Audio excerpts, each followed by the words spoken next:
এই লোকজন সমাজে মুখ না দেখাতে পারে। আমার 7 ভাই একটা ক্ষতি করছে, মায়ারে র্যাপ করছে, তার জন্য এসেছি। মায়াদের যে আমার মায়ের ক্ষতি করেছে তাকে উপযুক্ত শাস্তি চাই। কি নাম ওনার যারা এই কাজটা করেছিল? কৃষ্ণধন সরকার। আজকে স্বাস্থ্যমন্ত্রীর কাছে কি আশ্বাস পেলেন? কি বললো উনি? উনি বলল যে শাস্তি এটা নইব, উপযুক্ত শাস্তি হইব। এখন আপনারা কি চান? আমি শাস্তি চাই। এই লোকজন সমাজে মুখ না দেখাতে পারে। আমার 7 ভাই একটা ক্ষতি করছে।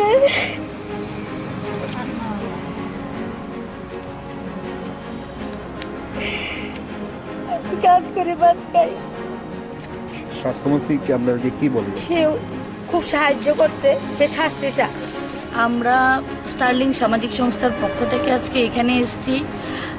এই মাসের গত 17 তারিখে লঙ্কামুড়াতে একটা খুব মর্মান্তিক ঘটনা ঘটে।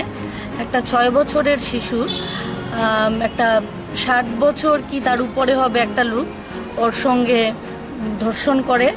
তো সেই বিষয়টা নিয়ে আমরা প্রথমে ওমেন্স থানাতে যাই, সেইখানে এফআইআর হয়, পরের দিন মেডিকেল টেস্ট হয়, কোর্টে হয়, আসামিও গ্রেপ্তার হয়েছে।